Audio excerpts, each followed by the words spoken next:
The Prime Minister and Foreign Secretary have condemned the execution of a British-Iranian man in Iran. State media reported this morning that Alireza Akbari has been executed after being accused of working for British intelligence. Here's our Middle East correspondent, Alistair Bunkel. Well, the reports, Anna, are from the Mizan news agency, and that's quite important for this reason. They are closely linked to the Iranian judiciary. And so therefore, I think we can, I'm afraid, assume that these reports of his execution are accurate and credible. But what I would say is also the statements from the Foreign Secretary and the Prime Minister seem to suggest they are convinced that this execution has gone ahead as well. Now, Alireza Akbari held dual British-Iranian nationality. He was a very senior figure in the Iranian regime for many years as the former Deputy Defence Minister, so very high up in the security echelons in Iran, but was arrested in 2019 by the Iranians, accused of spying for the British. They said that he received tens of thousands of pounds in return for giving very valuable evidence and intelligence to the British. The Iranians claim that he is he has been one of the most dangerous spies in Iran, helping the West in many, many years. Now, these are all accusations that he denies. He says that he was never a spy, he never worked for the British, and he has always held that view, except that in an interview done earlier this week, or a voice recording that was done earlier this week by him in his final days, he did say that he confessed to the allegations, but under severe torture from the Iranians. Now, there's been desperate attempts by both the British and the Americans as well, the State Department speaking out about it in the last few days, to try and stop this execution happening. Obviously, the Iranians ignored those pleas. There have been a number of political prisoners executed by the Iranians in the last few weeks in connection to the ongoing anti-government protests that have been taking place in Iran. Now, this is not directly linked to that. However, Britain's response, and very critical response of the Iranian regime during these protests, has worsened relations between Britain and Iran. And now we have the execution of a British-Iranian national.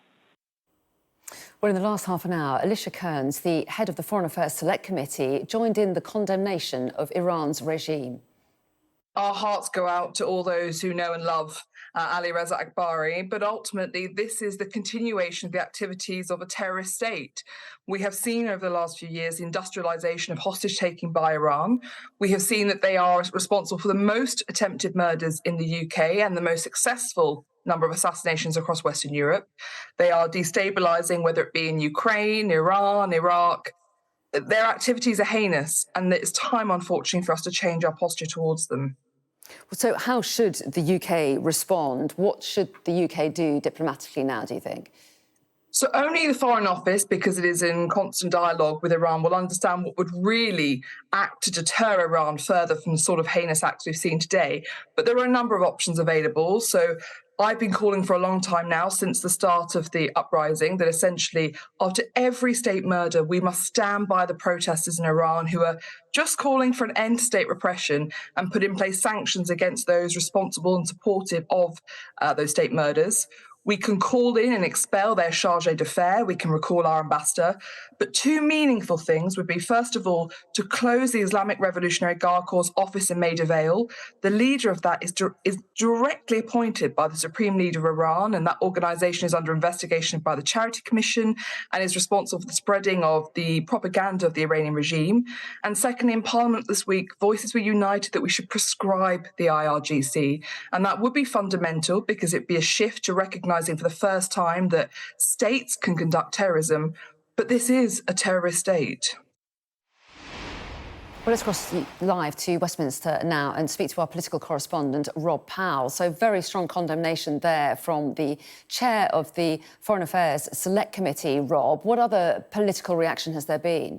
Well, the response from the UK government, Anna, has been swift, it's been strongly worded, and it's given the pretty clear indication that those words at some point will turn into action. The Prime Minister tweeted quite early this morning saying that I'm appalled by the execution of the British-Iranian citizen Alireza Akbari in Iran.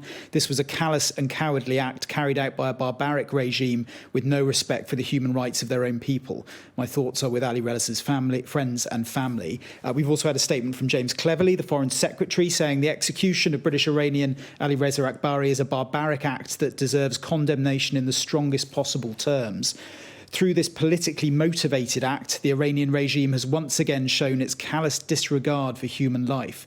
This will not stand unchallenged, and we will be summoning the Iranian chargé d'affaires to make clear our disgust at Iran's actions. Our thoughts are with Mr. Akbari's family. Now, the chargé d'affaires is basically a senior Iranian diplomat within the UK, so the first action will be that they will be hauled into the Foreign Office for a dressing down.